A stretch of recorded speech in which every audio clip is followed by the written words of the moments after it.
My first vote. My first vote. My first vote. So my first vote is for development. My first vote is for empowering women. My first vote is for poverty eradication. My first vote is for infrastructure development. My first vote is for good roads. My first vote is for good education. My first vote is for job opportunities. My first vote is for safe and clean streets. నర్సీపట్నంలో my first vote for development and CBN కార్యక్రమం మొదటి ఓటుపై అవగాహన కార్యక్రమంలో Telugu Desam party రాష్ట్ర ప్రధాన కార్యదర్శి చింతకాయల విజయ్ పాల్గొన్నారు. రాష్ట్రంలో యువత మొదటి ఓటు అభివృద్ధికి వేయాలని అన్నారు. తొలి ఓటు గుర్తుండిపోయేలాగా ఉండాలని అన్నారు. మొదటి ఓటు సామాజిక సమానత్వానికి, మహిళా సాధికారత, బెస్ట్ ఎడ్యుకేషన్, మౌలిక సదుపాయాలు కల్పనకు, గుంతలు లేని రోడ్డుకు, పేదరిక నిర్మూలనకు, ఉద్యోగ అవకాశాలకు, స్వచ్ఛ ఆంధ్రప్రదేశ్కు ఉపయోగపడేలా ఉండాలని అన్నారు. మొదటి ఓటు ఆ పార్టీకి ఈ పార్టీకి వేయమని నేను చెప్పను. అందరికీ ఉపయోగపడేలా, అభివృద్ధి ఉండేలా వేసిన ఓటు జీవితాంతం గుర్తుండేలా ఓటు వినియోగించుకోవాలని ఈ సందర్భంగా విద్యార్థులకు తెలిపారు. ఈ రాష్ట్రాన్ని అటువంటి టీడీపీ పార్టీని పొందుతో చేసి మేలుపడతా తయారు చేసినటువంటి అయ్యన్న కుటుంబంలో ఒక విజయ్కి ఎంపీసీ రాస్తుందా లేదా అని అనుమానం ఉన్నారు. కానీ ధర్మం గెలుస్తుంది. మన విజయ్కి డెఫినెట్గా ఎంపీసీ వస్తుంది, రావాలని కోరుకుంటున్నాను. ఎవ్రీబడి షుడ్, కోరికే కాదు, everybody should pray the God. దేవుడు ఉన్నాడు కాబట్టి, మన ధర్మం తెలుస్తుంది కాబట్టి we will get MPC. Please pray, everybody should pray for the MPC for Vijay Babu.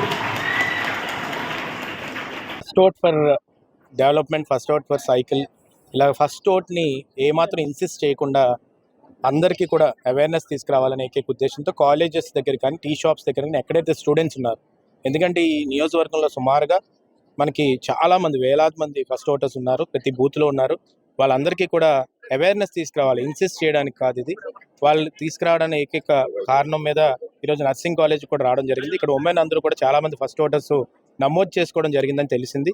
అక్కడికి వచ్చిన తర్వాత వాళ్ళందరికీ కూడా అవేర్నెస్ తీసుకొచ్చి వాళ్ళ ఎంపవరింగ్ ఉమెన్ కానీ, వాళ్ళ ఉమెన్ ఎంపవర్మెంట్ కానీ, లేకపోతే ఈరోజు విలేజ్ డెవలప్మెంట్ కానీ, ఇన్ఫ్రాస్ట్రక్చర్ కానీ అందరికీ కూడా ఫస్ట్ ఓట్ అనేది చాలా ఇంపార్టెంట్. మీ థాట్ ప్రాసెస్ మీరు బూత్కి వెళ్ళినప్పుడు ఆ ఫస్ట్ ఓట్ని వినియోగించిన దాని మీద ఆధారపడి ఉంటుందని చెప్పి నేను తీసుకెళ్ళడం జరిగింది. దాంతోపాటు కూడా మన రాష్ట్రానికి క్యాపిటల్ లేదు, అరాచకాలు పెరిగిపోయి ఏమాత్రం కూడా అభివృద్ధి లేదు. ఇక్కడ లోకల్గా ఎమ్మెల్యే చూసుకున్నా కానీ మొత్తం కూడా డెవలప్మెంట్ లేకుండా ఏదో సగం రోడ్లు వేసినట్టు, అది కూడా అప్పుడున్న జీవోలు, టీడీపీ టైంలో ఉన్న జీవోలతో రోడ్లు వేసి ఈరోజు హంగామాలు చేయడం, డ్వాక్రా మహిళలు రాకపోతే రుణాలు తీసేస్తానడం, ఆ రోడ్డును చూడడానికి, సందర్శించడానికి మనుషులు రావాలంటుంటే ఎంత దారుణమైన పైశాచిక ఆనందం అనేది ఒకసారి ఆలోచించాలి. ఎవరో నేను అంటున్నారు మరి రుణం కట్ చేసేస్తారంటే రోడ్డు చూడకపోతే, రోడ్డు చూడడం అంటే ఏమైనా బిల్డింగ్ కట్టావా, లేకపోతే ఏదైనా కట్టావా, పెద్ద మల్టీ స్పెషాలిటీ బిల్డింగ్లు ఏమైనా కట్టి పెద్ద పెద్ద బిల్డింగ్స్ కట్టిన తర్వాత వాళ్ళు తీసుకొచ్చి సందర్శిస్తే ఒక అర్థం ఉంది. కానీ ఒక కంపెనీస్ తేలేదు, ఏమీ తేలేదు నువ్వు. ఈరోజేమో ఆ చిన్న రోడ్డు అంటే ఇప్పుడు అయ్యన్న పాత్రి గారు చూసుకుంటే ఈ ఫస్ట్ ఓటర్స్ అందరికీ కూడా అవేర్నెస్ తీసుకురావడం ఏంటంటే, ట్యాంక్ బండ్ కట్టి దానికి 10 కోట్ల రూపాయలు తీసుకొచ్చి ఆ ట్యాంక్ బండ్ ఒక హైవే లాగా రోడ్ వేసి దాన్ని అటుపక్కన ఇటుపక్కన విగ్రహాలు పెడదామని చెప్పేసి ఆ రోజు రిలీజ్ చేసి ఆ రోడ్డుని తయారు చేసి ఇరిగేషన్ డిపార్ట్మెంట్కి తీసుకొస్తే ఆ రోడ్డుకి మరి ఎన్ని సంబరాలు చేసుకోవాలి, ఎంతమందిని తీసుకెళ్ళాలి మేము. ఈరోజు శారదానగర్లో రోడ్డు ఉంది, అటు సైడ్ చూస్తే తాండవ వైపు నుంచి పర్యాటక ప్రాంతం పెరగాలని చెప్పి అటు సైడ్ రోడ్డు వేశారు. అన్నీ కూడా ఈరోజు మనకి కసిమి దగ్గర రోడ్డు ఉంది, లేకపోతే జోగనాథ్ పాలెం దగ్గర రోడ్డు ఉంది. ఈ రోడ్లన్నీ కూడా అయ్యన్న పాత్రి గారు వేసి 2300 కోట్లు ఖర్చు పెట్టి డెవలప్మెంట్ చేశారు. నువ్వు ఆ చిన్న మొక్క 6 కోట్లు ఏదో వేసాను అంటున్నావు, అది కూడా దాంట్లో టీడీపీ గవర్నమెంట్ అప్పుల్లోని 4 కోట్లు దానికి శాంక్షన్ చేసింది.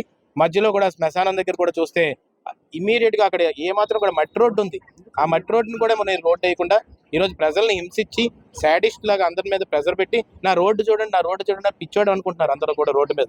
కాబట్టి దయచేసి ఈరోజు ఇలాంటివన్నీ పక్కన పెట్టి ప్రజలకు ఉపయోగపడే పనులు చేయండి అని చెప్పి ఈ సందర్భంగా సవినీయంగా మనవి చేసుకుంటూ, ఈరోజు మన నర్సీపట్నం రోడ్ వైడనింగ్ దగ్గర కూడా చాలామంది ఇబ్బంది పెట్టి అది అక్కడ పక్కన పెట్టేశారు. ఇప్పుడు అందుకనే ఎలక్షన్స్ వస్తున్నాయి కాబట్టి ఫస్ట్ ఓటర్స్ అందరూ కూడా అవేర్నెస్ తోటి మంచి నిర్ణయం తీసుకొని ఓటేయాలనే ఉద్దేశంతో క్యాంపెయిన్ చేయడం జరుగుతుంది. Thank you very much. నిరంతర వార్తా సమాచారం కోసం మా వి న్యూస్ ఛానల్ సబ్స్క్రైబ్ చేయండి. నోటిఫికేషన్ కొరకు బెల్ ఐకాన్ని యాక్టివేట్ చేయండి.